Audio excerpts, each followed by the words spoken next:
Cruelty Bill 2017. The member for Denison.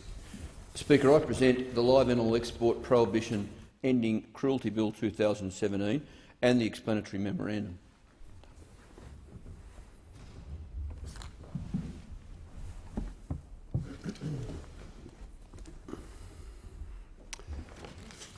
The clerk. First reading a bill for an act to restrict the export of live animals for slaughter, pending its prohibition and for related purposes. The member for Denison. Speaker, I move that this bill be now read a second time. Speaker, Australia is a wonderful place, and we certainly have a very high opinion of ourselves. Sometimes it's too high an opinion. Sometimes we think that we're a very civilised, ethical, law-abiding place. But the fact is, we have an animal welfare crisis in this country, Speaker.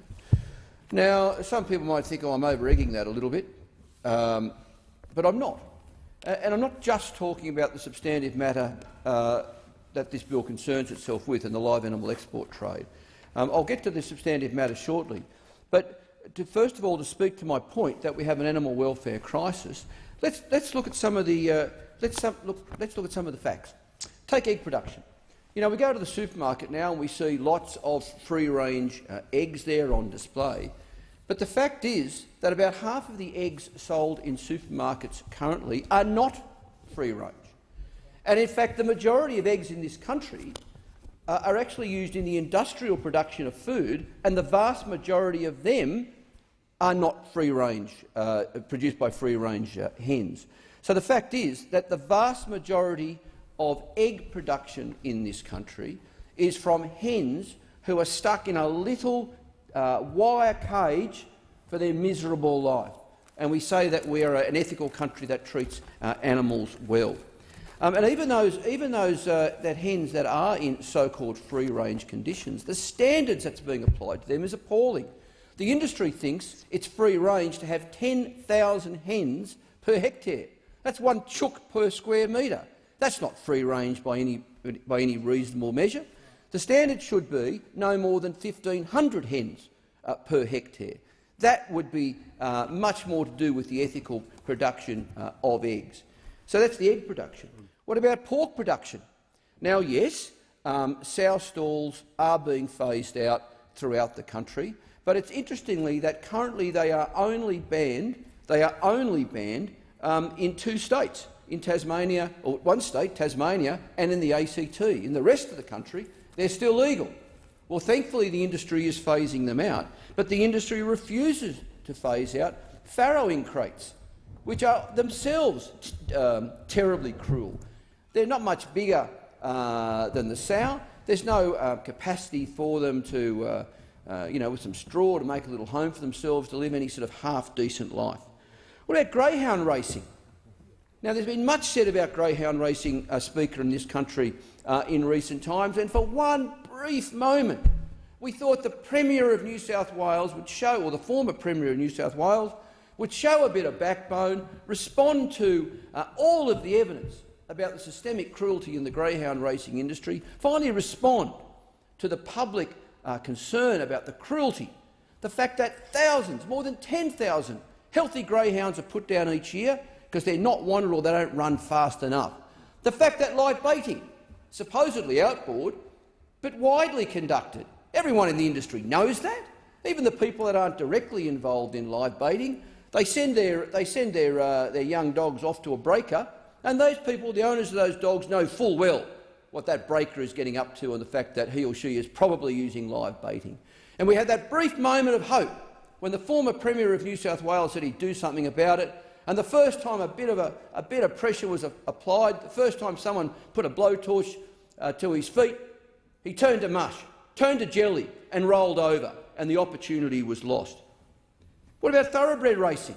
The fact that the whip is still allowed throughout this country. How on earth can whipping a horse, how on earth can that be ethical behaviour? It's cruel. And this nonsense about, well, we don't whip our horse, we won't win the race. But if no one's whipping, it's an even playing field, so to speak, and it would be fair. I mean, for heaven's sakes, if we do nothing else with thoroughbred racing, let's get rid of the whip. And what about steeplechase racing? It's still allowed in Victoria and South Australia. even though every year we see race after race, horse after horse, taking terrible tumbles, ending up in agony and having to be put down. How on earth, in a country like Australia in 2017, can we allow steeplechase racing? What about the puppy farms, the kitten farms? Something like 15% of the puppies and kittens sold in pet shops, or are sold in pet shops, and virtually all of them come from puppy farms and kitten farms. We know what goes on in those places, the cruelty. I mean, this is ridiculous. This is Australia in 2017, and we've got, the cruelty with the industrial production of eggs and pork, the cruelty in the greyhound racing industry, the cruelty in the thoroughbred racing industry, the cruelty in the steeplechase industry, the cruelty in the pet shops with the puppy farms. And now that brings me to the substantive matter, and the cruelty in the live animal export trade. How on earth can any civilised, decent country allow this barbaric behaviour to continue? In fact, not only is it continuing, but this government, and this Minister for Agriculture rubs his hands with glee and celebrates every expansion of the industry, sending shiploads of beef cattle now to China. And the government says, hurrah, this is fantastic. The Indonesians make it easier to send heavier cattle and a more reliable supply chain of beef cattle to Indonesia. And the government rubs its hands with glee. Hurrah! We're expanding the industry. Even though, Deputy Speaker, the live animal export industry is cruel and it's not in our self-interest and it does not have popular support. How many more exposés, Deputy Speaker, do we need? How many times do we need to turn on the television or look at the front page of the newspaper and see the cruelty before a government, any major party, finally does something about it? Yes, it was great that for a short time the trade with Indonesia was suspended by the Gillard Labor government, but it was only for 3 months and then it was resumed. And these days, the Labor and Liberal parties and the National Party are pretty much in lockstep with their support for the live animal export trade. How many times have we got to see live sheep buried alive? How many times have we got to see exposés of the cruelty in the slaughterhouses of Indonesia? How many more times have we got to see photos and footage of the conditions on the live export ships? What about those sheep coming out of an Australian winter and going to a Middle Eastern summer and ending up in the markets, illegal markets, during the Festival of Sacrifice? And what does the government say? Hurrah, we're expanding the industry. They don't care about animal welfare. If they cared about animal welfare, Deputy Speaker, they would back this bill. They would back this bill which would phase out and eventually ban the live animal export industry. It would be gone within 3 years, and that's got to be reasonable. I know a lot of people will criticise me and say it should be banned today, immediately. But I'll say, OK, industry, I'll cut you a bit of slack. You've got 3 years to prepare for the change. The condition is, though, that in the interim you've got to have much better animal welfare safeguards during those 3 years, and you've got 3 years to prepare for the industry to be wound up. And you know what?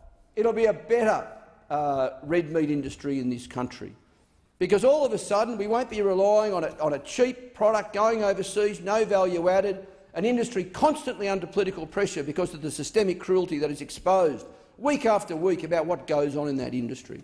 And let's not forget, Deputy Speaker, the live animal export industry benefits very, very few people. A relatively small number of big cattle producers in Northern Australia, a very small number of exporters, and the cost is the thousands of abattoir workers who have lost their jobs in this country. That's the cost, and the fact is we should be processing those animals in Australia. And it's cock and bull, Deputy Speaker. It is a complete lie for the industry to say there is no alternative. Of course there's alternatives. We export an enormous amount of chilled and frozen red meat to the Middle East and into Malaysia and in Indonesia. It is complete baloney to say that these countries, because of their religious practices, can only accept live animals and slaughter themselves. We have a number of abattoirs in this country who are already licensed to slaughter animals consistent with religious practices.